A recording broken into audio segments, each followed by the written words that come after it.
everyone, welcome to the IT Career Questions Podcast. We are here today with Mr. DJ Moore, who's going to share his story on how he got started in IT, his interests, and advice that he has for you guys. So welcome, DJ.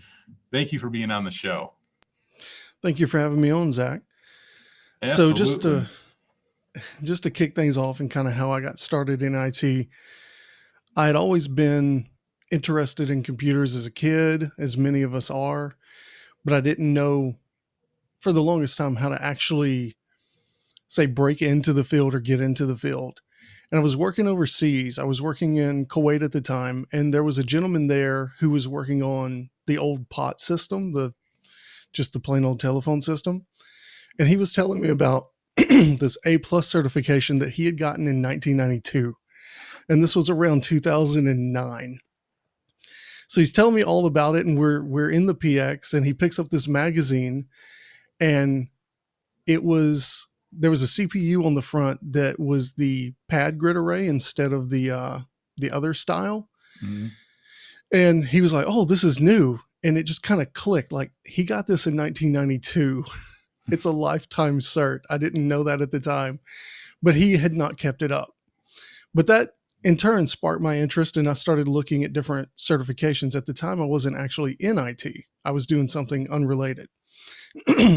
So that got me to studying for A+. I took that and passed that right after it turned into the 3-year renewal certification with CEs. Yep. So I kind of kicked myself for that. It's my first one's not a lifetime cert, as many have. But after passing that, I quickly got Network Plus and got Security Plus right behind that. I went on that's right around the time I got my first job in IT. I was in Qatar. I was doing just about everything you could imagine. We were a 2-person team. It was me and one older gentleman. He was old enough, he should have retired already, but he just loved what he was doing. And I was working with him, and we were running all around the base, helping users, upgrading network pieces. We upgraded a 2003 server. That was my first server upgrade, right in my first, official year of IT. After that, I came home after doing about a year of that. And that's when I really dove into security, which is the field I work in now.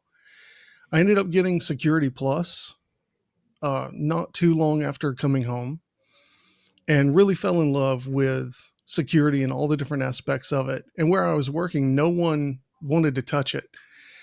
I don't know if they just didn't want to deal with it, or some people were afraid of it, but they just did not want to get into that. They wanted to stay IT generalist. And that kind of made me hesitant to actually go forward with the certification, because it was not easy. It was brand new for me.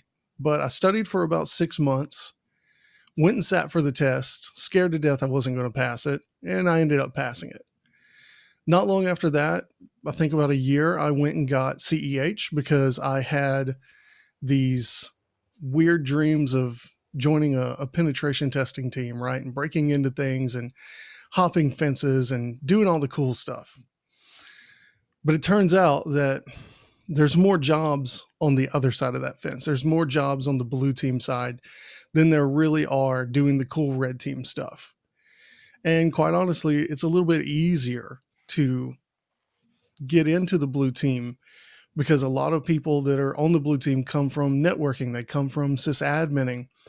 So it's almost like a natural extension of a lot of the things that a lot of people already know what to do. It's just seemingly adding a layer to that. And it's learning the ins and outs of doing what you once did, just maybe a little bit differently, and incorporating different thought processes into that. So that led me, I was in Lake Charles, Louisiana at the time, and that led me to a job at a large health insurance provider. And that was like my first real taste of enterprise IT and enterprise security. It was a large network with several thousand users, several thousand servers, and I was managing all these different enterprise IT applications just based for security. So we're talking SIM, we're talking insider threat. I don't want to name technology names, but I mean, I guess I can. I mean, you've got ArcSight, Splunk, uh, Variado, all these different small companies that I'd never heard of. And it was cool to actually get to work with a lot of them. That led me down the road to the cloud. So one of the things that a friend and I like to say on our podcast is the cloud's not coming. It's arrived. It's already here. And if you're not learning how to deal with it, then you're falling behind daily. So I decided, okay, I'm going to dive headfirst into cloud. And a recruiter from Amazon reached out to me right around the same time. So I'm learning about cloud. I'm getting a couple quick wins under my belt through IT Pro TV. I'm doing a couple of the classes on there that are maybe like 4 or 5 hours, and then you get the certificate at the end of it. It's not a certification, it's just a certificate you completed the training. I'm doing that, putting it on my resume. This whole time I'm just constantly updating my resume with every little win that I'm getting. And I go through the multi-level interviews at Amazon. And at the end of it, I actually get the job. I'm surprised as anybody, just coming from a relatively small enterprise, less than 10,000 users, maybe less than 15, 20,000 systems in total. And all of a sudden I'm working for a FAANG company. Sadly, it didn't work out. A lot of things happened and it didn't end up aligning with my career goals in the end. And that was really disappointing, because you don't get with a large company in just to quit, right? You get with a large company because that's where you want to call home. It's the whole we've made it point, right. Or at least it was for me in my career. And that's why it's so disappointing. I ended up actually just now coming back to a small educational company where I'm getting back into security engineering, working still with the cloud, but working with a lot of the tools that I already knew and loved. And it's not as frantic and fast paced, and it's more in line with my career goals. So that's my kind of rambling long story of a guy who knew nothing of certifications.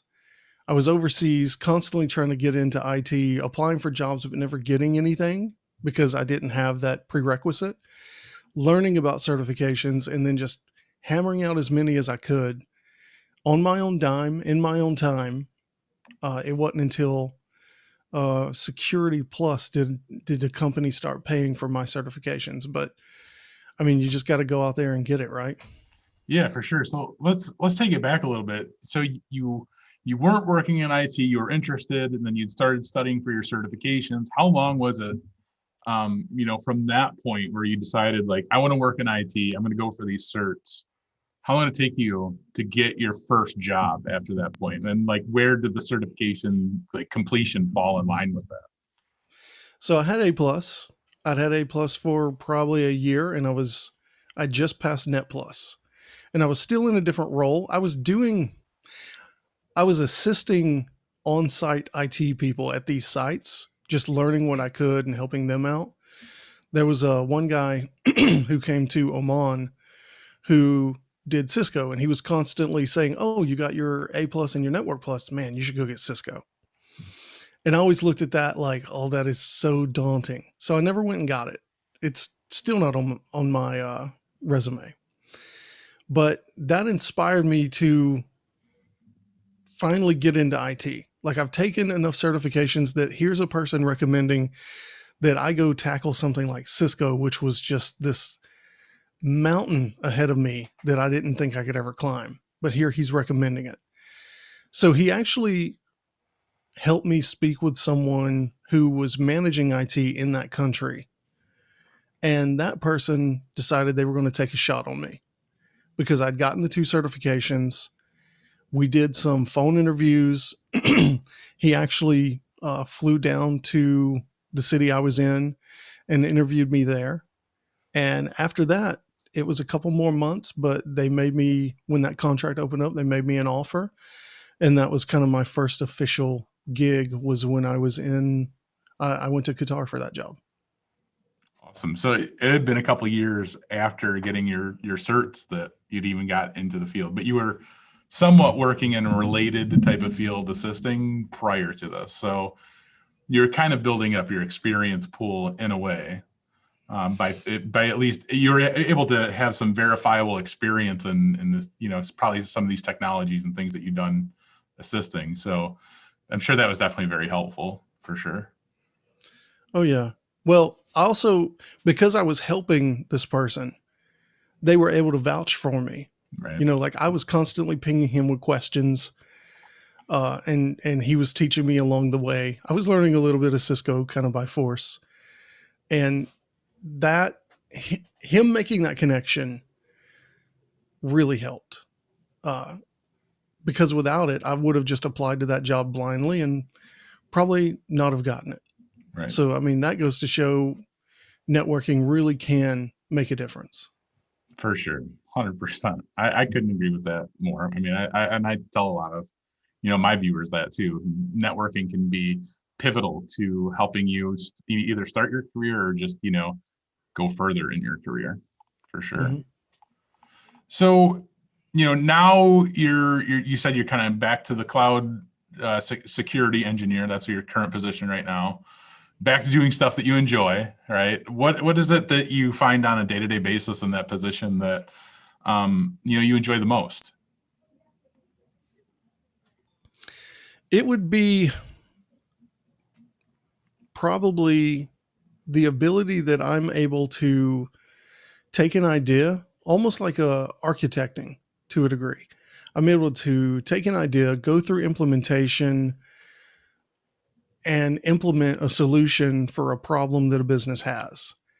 And that really matches my personality in it aligns with it really well, is stepping in, listening to the business requirements and what they want, finding a solution, implementing it, and then carrying it through. Oddly enough, writing documentation, process documentation, I enjoy that too. But that all comes with it. And that's the whole thing that I enjoy, is getting in there and making something, engineering something, which is a big part of the reason I didn't align with Amazon, because it was more of a support role. Right. And that's, I think that's an important takeaway, for you to experience that and to be able to walk away from it. And you're still okay, right? Like, and I think many people, as they're kind of like starting out in IT, especially people who are really interested in the field, like have these grandiose visions of, oh, I'm going to go work for Netflix and, Google and Apple and, very hard to achieve, first of all. But then, you're not the first story I've heard that's not had the experience they expected. Which, that's what I want people to really hear and pay attention to, is that even though you could have these grandiose dreams of this is where you want to be, it might not be what you expect it to be. It may not live up to your expectations, and you have to be okay and ready to walk away from that for your own sanity, for your own personal sake. Really, ideally, that's where it comes down to, is how you are directly feeling about that. And you felt that you weren't happy in that position, and you knew that you needed to step away and find something that you were more interested in and aligned with. So, takeaway here is don't always think that, the top of the mountain is the best and it's the end all be all, because it's not always going to be what you expect. As you're getting into this field, as you're going through with this field, your priorities change, your interests change. And, sometimes that top of the mountain, that even changes, right? Like that shifts.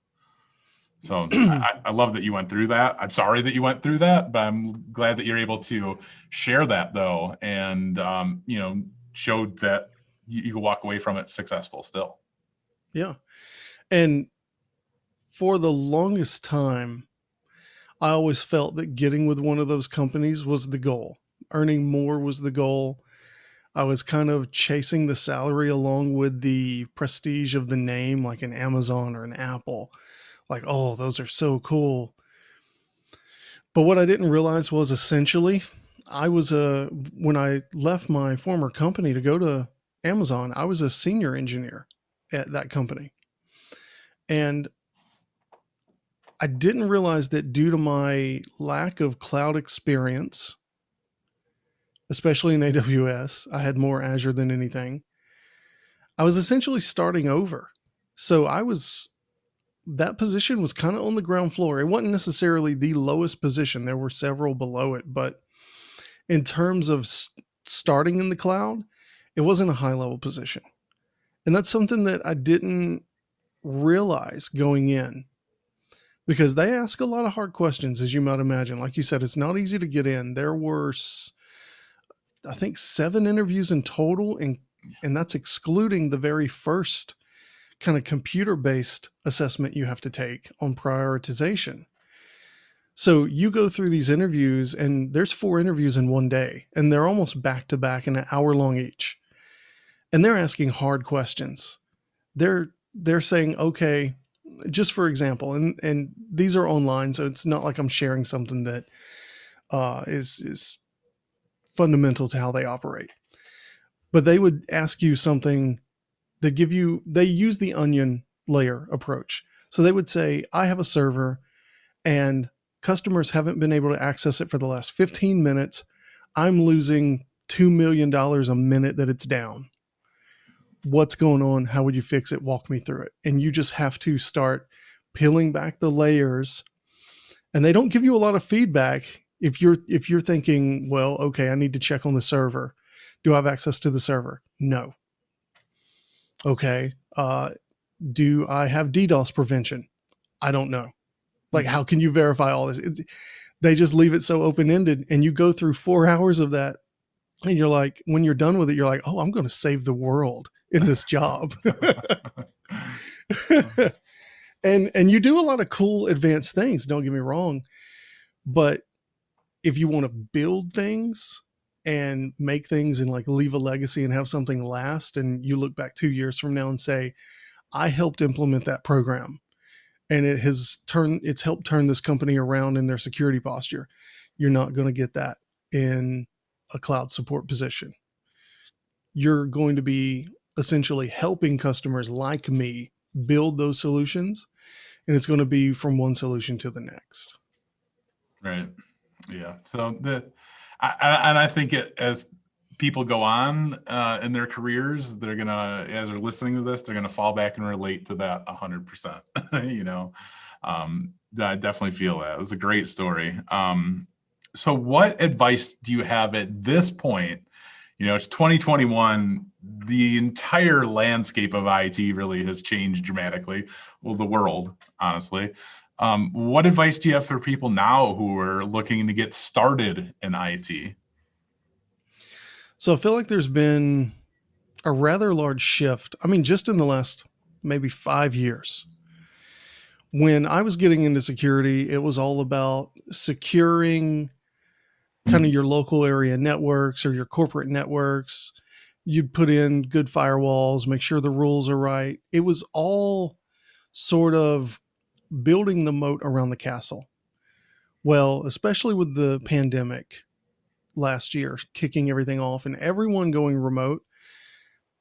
It's like Richard Kaufman, one of my previous managers, said, your perimeter is now your identity. It's your user and how they interact with either your technology or their own technology. That's your perimeter. That's what you have to secure. So I would say, you have to update your way of thinking if you want to get into the security side of things, because now you're securing your users. You're focusing on identity and access management. You're securing the devices that are out there in the field. And that might not necessarily mean make everyone get on a VPN like it did 5 years ago. Now you're split tunneling things. You're having to secure those endpoints on or off your network. Everything's going cloud, right? Everything's going SaaS. That way it can be basically accessed from anywhere. The agents can check in anytime. You don't have to punch holes in your firewall. You probably don't even have a network to defend anymore like you would have your own data center. It's probably in AWS or Azure or Google or Oracle. Google, So I what? would, No, I'm just kidding. right? I would say if you're just getting into this, obviously get your certifications, right? That's going to show that you're able to really show your fundamentals. And that's why I started watching your channel. I started watching back around the time I think I was getting my CEH, so around 2015. And you were talking about getting all these certifications and like how much you could earn based on certifications. And that really caught my eye. And that's what also kind of led me more into security, even after it was just an initial curiosity. And I thought, okay, this field's hot. This is where it's not going away. It's not becoming, if you only worked on mainframes, you'd have a really hard time finding work right now. And if you're in security or cloud, that's not going away anytime soon. I would say if you're just getting in, like I said, focus on certs. And then I would start doing, it's going to be easier to get a blue or a defender job than it is a pen testing job, which I know pen testing is like hot and sexy and everyone All the wants that glory. job. Right. That's like for like IT, isn't that what everybody says? Like, if you want to pick up like girls or whatever, like, yeah, you become a pen tester or whatever, like that, right? Right. It's not And like that. it's really rewarding, right? It's really the people that are in the field love it. Love it. If you looked at a couple people I follow on LinkedIn, their jobs are amazing. They travel, they Yeah, go just look at break into what Heath places. Adams. You can buy a Lambo just like he just did. I'm sure you're familiar with him, right? No, The cyber mentor. mm-mm. Oh, he's a good one. You have to check him out. He does pen testing, and he just bought a Lamborghini, and it's just Nice. been a funny thing. But yeah. You want to make all the money? You want to do cool things? There you go. Right. But you're going to have more opportunity to apply your skills on the blue side. Now, having knowledge of the red team stuff, that's why I got CEH. Having knowledge of those attacks is really valuable, really good. But knowing how to defend a network is going to give you more opportunity to actually get a job in this field. I feel as though it's safe to say that. And I would just focus on having a home network. You've got a great video, I believe, on home labs. There's plenty of people out there that'll help you set up a home lab. Reddit, Discord communities everywhere. Set that up, even if it's just on a Raspberry Pi for $200 or a used computer that you have laying around. Just do something. Throw agents on it. You can get free trials. You can go get free training from Splunk if you want, and you can even install Splunk on like a VM. Just start doing something, because when it comes down to, say, an interview for that first position, they know you don't have experience, right? This is your first position, but they're going to want to know, what are you doing on your own? Are you curious? Are you constantly learning? Or do you just put this down? Or do you plan on just putting this down at the end of the day and then go build model airplanes the rest of the afternoon? Like, if this isn't truly your passion, that I feel like an interviewer is kind of going to start to see through that in a 45 or 50-minute interview, especially if you can't back it up with things that you've been doing, say, in a home lab, or some certifications you've been studying for on the side, things like that. I just want to kind of not clear up what you just said, but more or less kind of follow along with what you said, because I think there's this impression that many people have when they want to work in IT, when they get this, the idea that they want to start in this field, that, you could take a couple certifications or whatever, maybe go through school, and then you get in IT, and then everything's gravy and solid from there. While I think that's the case, sometimes many people could do that. Those are the majority of the time people will be stuck in their careers, because what you are getting at is that IT is this ever evolving field. Every single day, technologies change, the way that we do things change. So if you're not keeping yourself up to date, if you're not constantly, educating yourself, you will fall behind.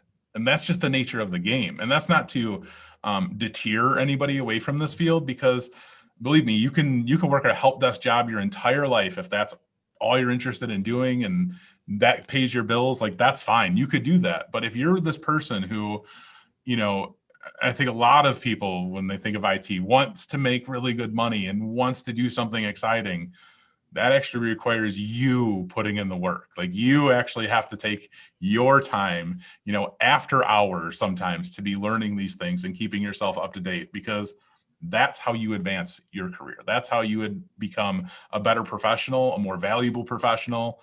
And ultimately, like, that's success. Can you find success the other way? It's going to be very, very slim to kind of just breeze through, not holding yourself to the same standards as somebody else who builds their own home lab and keeps themselves up to date. So I didn't mean to go on a tirade there, but I think it's important to the people understand that. Well, you're right. And the other side of the certification coin is, if you're going to keep getting certifications, they kind of generally get harder. They don't get easier. So if you think that I'm just going to hop into the field, get a couple certifications, and then stop growing, you're right, you'll stagnate. But if you think that certifications are going to be an easy path, that's definitely going to get tougher and tougher. For sure. But, a lot of places, you guys will find, like, they'll start paying for your certifications. They'll start offering you more money because you have certifications. Like, there's endless opportunity in this field if you are able to put in the work. Like, if you can put in the work, there's just endless opportunity, and that's fact. But with that, with this, this endless opportunity requires you to actually do the work. Like, you actually have to be capable of doing it. And I think that's where people, they fall off sometimes. And that's why I think, we're passionate people. The word passion gets thrown off, or gets thrown around so much when it comes to IT. And I see so many people divided on this, because you said the word passion. That's why I'm bringing this up, because a lot of people are like, well, you don't need to be passionate about IT to work in IT. Yeah, sure. That's true. But I can assure you 100% of the time, the person who is more passionate about this field is going to be more successful, and they're going to love and enjoy their career. And those endless possibilities that we talked about, they will take full advantage of that. Whereas a person who doesn't hold passion for it, it's just a job. Sure, that's great. If you just want IT to just be a job, you'll get by. It's not going to be enjoyable, and you're not going to make the most money all the time. But yeah, sure, do it. But for the passionate people, we want you. Yeah. I feel like passion is the vaccination to burnout to a large degree too. For sure. 100%. Yeah. I think I've had the opportunity, with doing this channel for the last few years, and being able to interview people, like you, the passion that I see just comes out, it comes out in like droves, it feels like, compared to the people who just don't hold that and want to be negative about it. The passion is a good thing, I don't think it's like, you have to completely immerse yourself in all of this. That's not like all of what being passionate about. Being passionate, it's really just, enjoying what you're doing, being excited about, the technologies that you're learning, like getting these, like the small victories that you get just by learning something new. That's like a feeling that you can't really replicate. And I can speak to that because been working on this Python script for a long time. And each step that I go through with it, where it does something new or different or does what I want it to do, is literally the most exciting thing in the world to me. Like, I literally have a video, like I was recording myself going over the script so that I could go back over it if I ever had questions about it. It was like literally me like explaining to myself how this script works. And so like nobody's ever seen it. Like nobody's going to see this video because it's just for me, right? But like Yeah. it gets to a point where I'm like trying to figure something out in my recording of myself, and I figure it out. And I literally like get so excited. I'm like, yes, like I'm literally like just like just shouting essentially, you know, like I can't believe I did this, you know, like that's the passion, right? And I think and I can tell them by the look in your face right now, you know exactly what I'm talking about. That's part of the passion, you know, just the little W's that you get and being excited about the things that you figure out. There's nothing that can replace that feeling. Yeah, exactly. Writing, even if it's as simple as a PowerShell script, which is in my estimation a lot easier than say a Python script, but even if it's just a bash script, you can do some pretty advanced things in there, and you will beat your head against a wall and think, why is this not working? But I think that's why people fall in love with coding, right? Yeah. Once you get those little wins, it's like these little injections of what would you say? It just like endorphins. It just pushes you to go harder, and you're like, I'm going to code for another 3 hours. Yeah, right. And that's like, and something like just to like self plug, but like I think the video's out or it's going to be out. But I have this video where we set up a domain controller. We're talking about Active Directory. There's a video where you import, a list of users into Active Directory from an Excel sheet, right? From a CSV. I can remember the first time I did that like 10 years ago, and I thought I was like the king of IT. I was like, this is the coolest thing that I've ever done in my life. I just took 300 users and imported them into Active Directory, in like seconds. Like, I am God of IT. Like, that's how you feel though. And it's like the stupidest, smallest thing. And you're laughing because you're like, yeah, we do that all the time. That's like the easiest thing to do or whatever, but it's like, when you're learning these things, it's the first time you've done it. It's amazing. And that's how I think you feel with even like security related events that you go through or system admin events that you go through, where you just figure something out or you do something that just like is like next level. And you're just like, yep, I'm the best, like always from now on. I'm going to keep doing this forever because I want this feeling and I want to replicate that feeling over and over and over again. Yeah.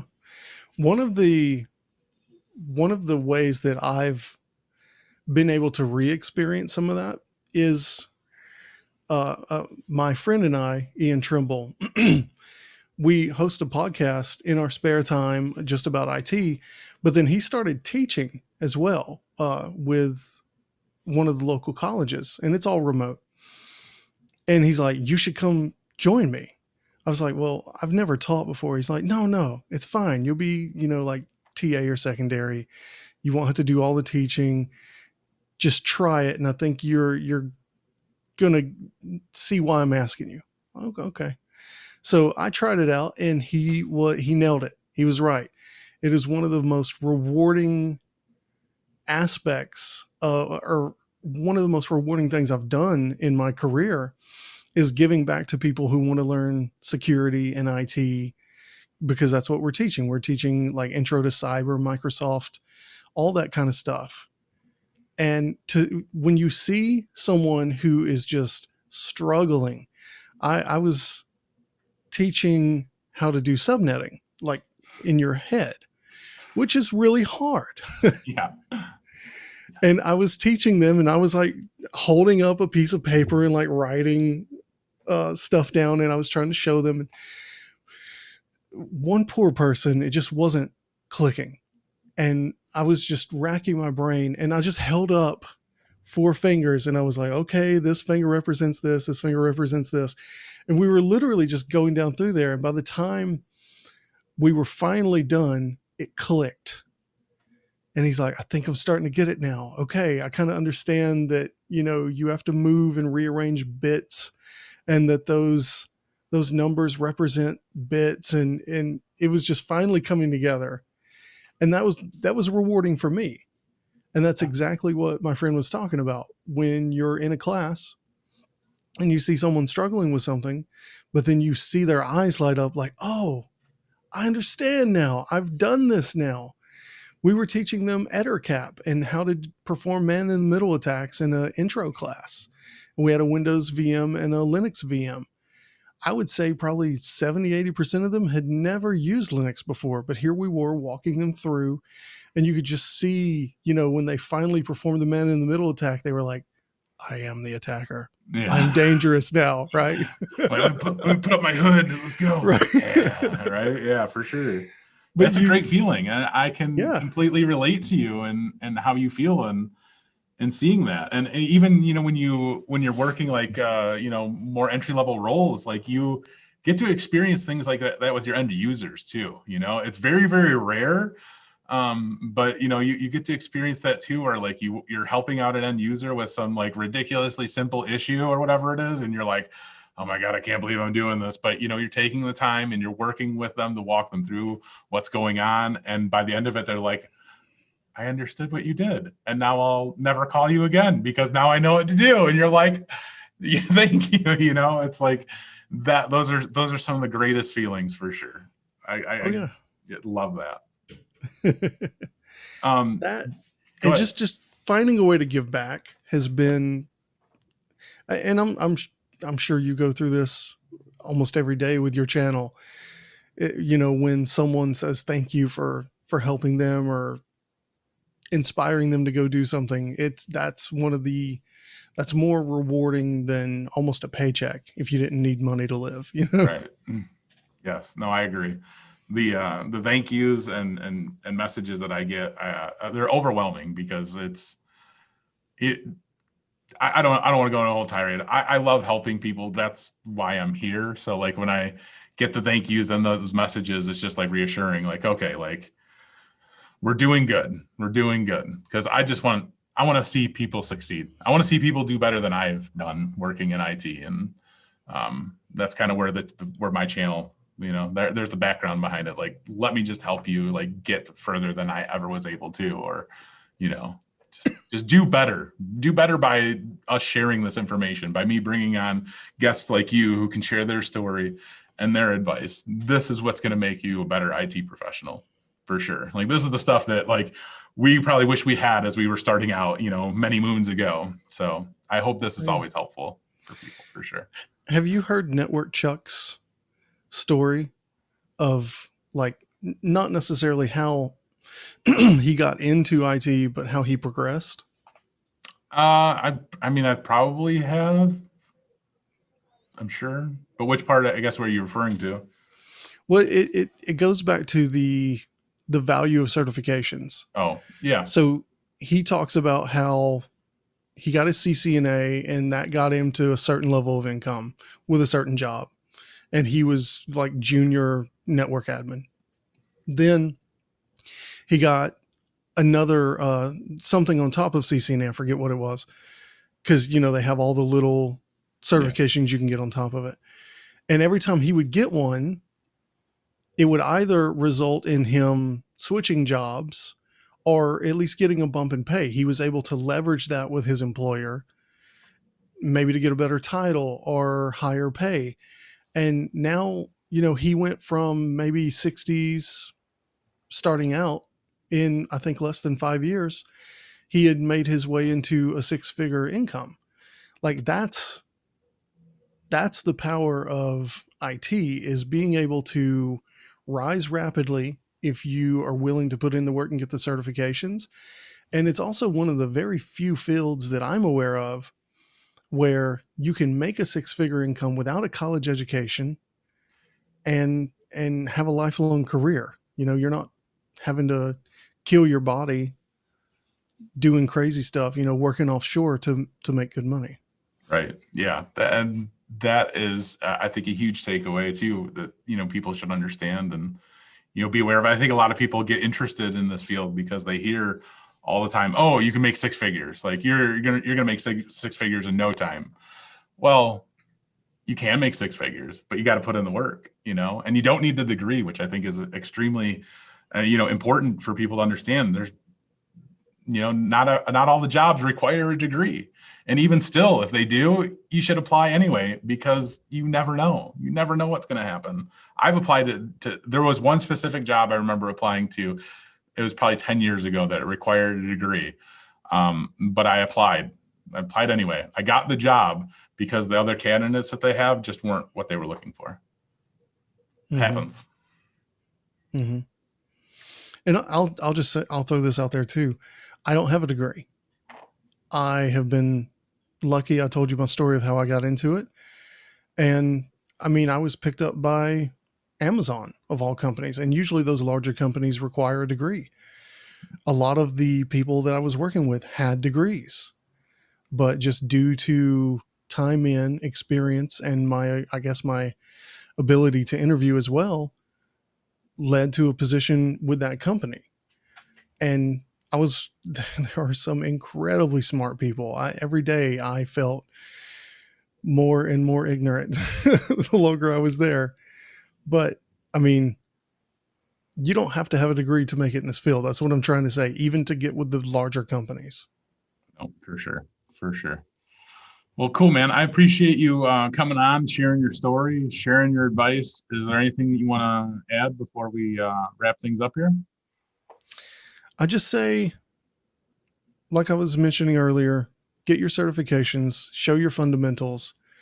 And if you're interested in security, don't neglect the cloud just because you think that it's not security related, because that's where everything's going. So cloud for any role, really, just study cloud. Awesome. Perfect. And then you mentioned your podcast. So what's the podcast? How do we find it? Backfromthefutureshow.com. And you can find it on most podcast repos. Back from the Future Show. It's me and Ian Trimble. We haven't had a show in a few weeks, but we're going to get right back to it. Cool. I will put a link to that in the description of this video and send people over your way. Thank you. For sure.